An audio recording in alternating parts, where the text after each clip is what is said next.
Hi, this is Bruce Kidd with the Kidd Consulting Group, and this is our next installment of Insights for Executives video series. And I'm delighted today to have a special guest to talk about taxes. And taxes for most of us is personal income tax, and we know what the formula is, and we know how much we're going to owe. We can pay estimated taxes in advance. It's pretty straightforward. Corporate world is a little different, a lot more complicated. So for business owners, it's really important that they understand what their obligations are, what their opportunities for savings are, just how corporate tax works. And specifically, we're talking about local businesses because that's the nature of our video series. So state and local taxes here in Indiana. So I'm delighted to have Stephen Royster with Sapper and Miller here in Indianapolis. Stephen is an expert in this area, but I'll let him tell you a little bit about his background. Stephen, welcome and thanks for coming. Thank you, Bruce. Appreciate you having me. Yeah. My background is just that. I've found a little niche of the world called state and local tax. So I focus on historically Indiana-based companies that are doing business everywhere, and as the economy has changed and the world has grown to be virtual, I now deal with clients that are based all over the place. So my focus is income and franchise tax, also some sales and use tax. With respect to mergers and acquisitions, I get into the unclaimed property and payroll tax, but the rest of my team deals with property tax and credits and incentives, and obviously just me rambling right now, you can tell that there's a lot of tax implications that we know companies have to deal with. Well, and the bigger issue, even companies based here but are doing business all around the country, every state has different tax laws. Every state has different tax laws. That's right. I mean, ultimately we say the states just can't agree. If they're good at one thing, they just can't agree on everything. And then if you layer in the constitutional abilities of states to be able to tax, then that's just an additional element you have to think through. Yeah, absolutely. So tell us, for the audience of business owners and executives today, what's important about state and local tax? What should they be thinking about with their management teams? Yeah, I think ultimately it's just become a bigger deal, right? As states have become more and more, involved. I think if you go back 2 decades, the enforcement of state and local tax was just not as severe. Now there's just a whole lot more with respect to the enforcement of the laws that are on the books. And I think states are passing laws that butt up against the constitutional provisions that they're allowed. They're doing as much as they can to be able to tax companies. And then you add in the enforcement, and it creates an environment where we're seeing more notices, we're seeing more audits, we're seeing just a different level of involvement at the State Department level. I think practically what we're seeing is really in the M&A space with respect to the buying and selling of companies. When you look at why a deal doesn't go through in M&A, it's either international tax, which I don't know anything about, or state and local tax. And a lot of times it's sales and use tax really is a driver of that. So recognizing the niche of the world that we're talking about, it's really an afterthought. A lot of the times. It's a terrible conclusion whenever that's what sinks a deal. So let's talk about that for just a second. You talk about sinking a deal. So what typically happens? What's the surprise for either the buyer or the seller with regard to state and local tax or sales use tax that can damage the deal getting done? Well, I think to answer that question, there's the idea that all state and local tax it's a black and white answer. And that's not true. So when you start looking at how state taxes are applied, there's a lot of interpretation. So, I mean, it's almost more of a legal field than it is a CPA field for that reason, to where the different interpretations of the buyer versus the seller creates that rub. So whether that's whose obligation was it, not to get too technical, but whose obligation was it to collect the tax versus who did? And that sounds like a very small thing, but I always joke that sales and use tax is form over substance. So there's a lot of form issues with sales and use tax that we kind of have to navigate to make sure that the tax is being collected, remitted appropriately, and honestly, there's just, with every state having different rules, especially the interpretation of sales and use tax, it gets very hairy. So if I'm a business owner watching this and I'm thinking about selling my company next year, is there aside from hiring an expert like you to help me navigate that process in advance, what would you advise that business owner that he or she should be putting in place now? What checklists? How do they prepare for any potential tax implications in the sale now? What do they need to be thinking about? I mean, admittedly, there's some level of a diagnostic that's healthy, right? To have an independent party come and look at that. And just from the standpoint of, it's very easy to get stuck in, hey, we've always done this. And I've been on the other side of that whenever the company's always done that for 30 years. And then you come in and you say, well, that's not technically right. And I mean, it's not an ideal situation on a buying and selling scenario. But I think the diagnostic is healthy, to have someone kind of independently look at either the facts, how you run your business, where you're collecting, where you're remitting. And at the end of the day, that doesn't solve all the problems. There's still a chance you could have a rub with respect to a buyer. But kind of knowing on the front end and being fluent, I would say being fluent with respect to the taxes that are going to be involved. When I say unclaimed property, if that doesn't trigger something in your head and you don't have a process in place, then that's like a flag for the company that is buying. So ideally, there's a level of fluency with respect to the issues, especially from a tax perspective, that somebody like myself would apply. So if I'm that business owner and I've got a CFO or a controller even, and I task them, excuse me, with this diagnostic, how intensive a process is that? You know, kind of how long might it take for you to help company A with that diagnostic? I mean, it's a number of hours. It depends on obviously how complicated the business is, how many entities we're talking about.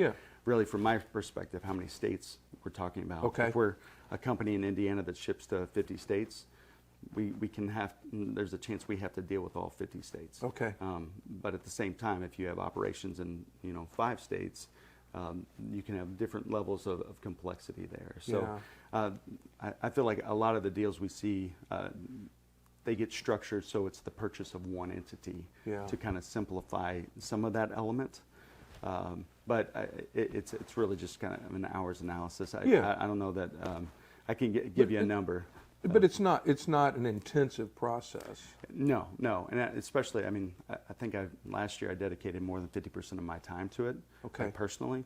And there are obviously firms that have people 100% dedicated to it. So it's not like it's so out of the ordinary that someone has to step in and think, okay, what do I have to do? It's much more, let's just walk through the steps.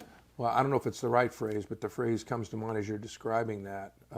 As I told you earlier, I have a couple friends who sold their businesses this year, and the phrase that comes to mind in this, thinking about that diagnostic in advance of a sale, is being safe rather than sorry. You know, you don't want surprises at the 11th hour of a transaction. And that's exactly it. It's you do not want surprises. You want to. It's all about understanding what is known and what is a position. I think that's the thing that I've experienced in my career, is to realize, because it's not all black and white, what is a position, and is my client comfortable with where they are on the risk spectrum, if you will. Just that, hey, it is a position, but maybe it's not that risky, or hey, we're going to roll the dice, and that's pretty risky, but again, it's not something that we can't sign a return. So any other thoughts or insights you might share with that business owner that's watching this around state and local tax? As you said earlier, it's more gray than it is black and white. What other things should I be thinking about as a business owner? Maybe I don't have a CFO, or I don't have an advisor now that really is a strong tax person, but I want to make sure I'm doing the right thing and paying my fair share, but not more than my fair share of taxes. Well, maybe this makes me a terrible Hoosier, but let me start here. As far as, do you want to stay a resident of Indiana? Because obviously we have our state rate, we have a county rate, call it close to 5% for a lot of people. If there's an opportunity to change residency, and that's something that you would truly entertain, it's a good thing to think of pre-transaction. As soon as it happens, those cards are off the table. But absolutely. And I only say this, I used to joke about this, but I've had more people take me up on this to say, hey, help us figure out how to change residency, because it's such a substantial number when it comes to the amount of gain that they were going to realize. Okay. So that's one. Yeah. Obviously, that takes a monitoring of days. Right? Yeah. You can't spend more than half the year in Indiana. Okay. And as well as a number of other things that have to transfer with respect to voting and licensing. And, Yeah. and really the intent, underlying intent, if you were ever audited, would be the auditor would want to really believe you that that is where you're moving. Mm-hmm. So there's a lot of things that have to play into that as far as family. But that would be like number one item. Just make sure if that's an option, then Okay. pre-sale is definitely Yeah. a good option. Yeah, yeah. I think there's also options with respect to installment sales. If, again, the intent is ultimately to be outside of Indiana, Mm-hmm. if you defer a gain into a year where you are not a resident, then that can create some level of opportunity. Okay.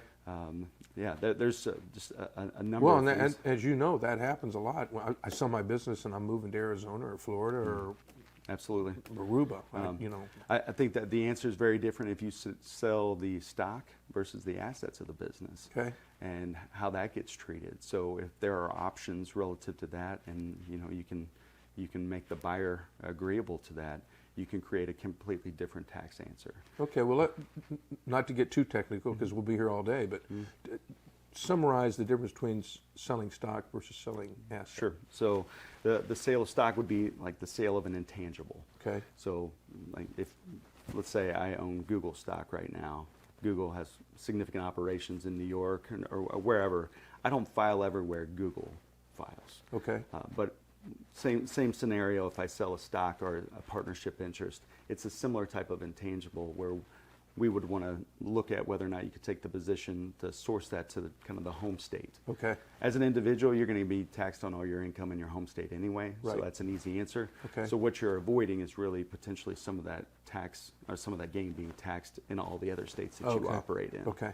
So again, there's some nuance there, and some states have come out with rules that make it seem like you can't, and that's when you have to layer in the Yeah. constitutional items to Yeah. see, well, is there still really a position regardless of what the California. Did I say California? That was a slip of the tongue. No, California is definitely one of those states that tax things like They this. absolutely are. Yeah. Trust me, I've heard that from several companies, including one that I'm on the board of. Yes. They have operations in California.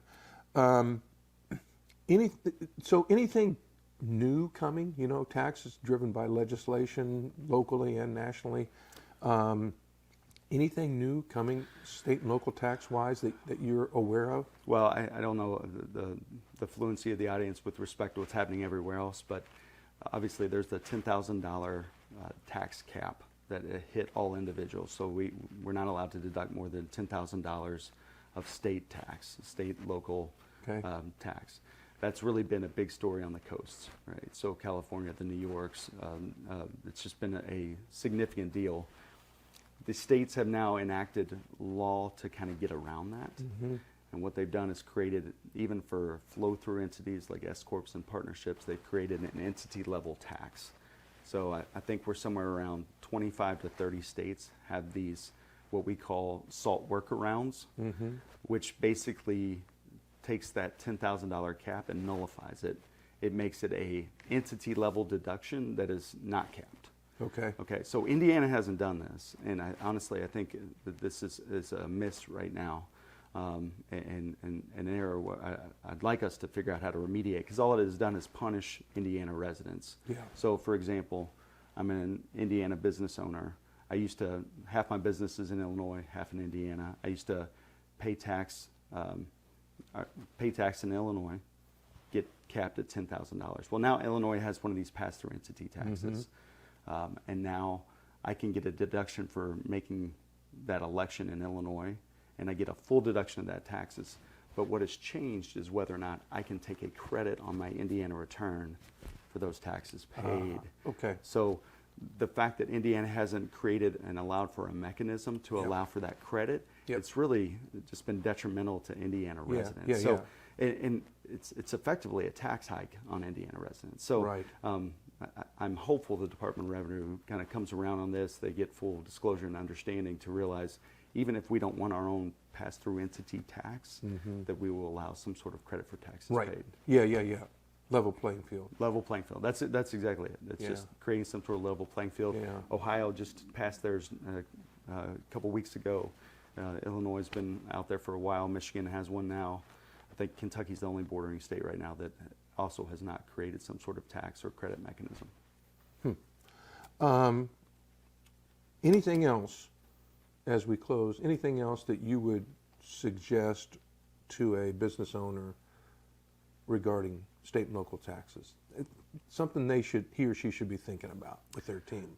I just think that there's always pain points, right? And if state and local tax is a pain point, whether that's the amount of tax you're paying or how many filings you have to file, a lot of times there are ways to affect what you're doing. Okay. And a lot of times that means it's an operational change, but the idea that you're stuck in a kind of a tax filing scenario, I think is not necessarily true. Okay. Because the states have their 50 laws, and the interplay of them is it's not consistent. Yeah. And then you have the gray area of state tax law interpretation anyway. I feel like there's a lot of opportunity. So, and opportunity based upon a risk profile of an individual. Yeah. So, I don't know. There's no certainties. I guess that's what it feels like. So another phrase comes to mind. Tell me if I'm misspeaking here. When it comes to taxes and having the right tax advisor, I mean, it's as much art as science. Mm. Is that fair? I think there's a little bit of art, absolutely. Yeah. And I always joke I should have become an attorney because it's so much more law interpretation than, okay, this number goes here and this is how this works. It's much more objective. Yeah, yep. But understanding the environment and your options as a business owner is really important. Absolutely. Yeah. Well, thanks for coming. Yeah. It's a tough topic. I mean, it's hard for people to digest taxes because they hire somebody like you to do that for them. But the idea today was just to share some thoughts from a guy who deals with it every day with business owners. And we've done that, and I appreciate you doing that for me. Well, thank you for having me. Appreciate it. Good to see you. Good seeing you as well. Thank you. Thank you. Our last installment this week of Insights for Executives. We'll be back with you next week with another installment. Thanks.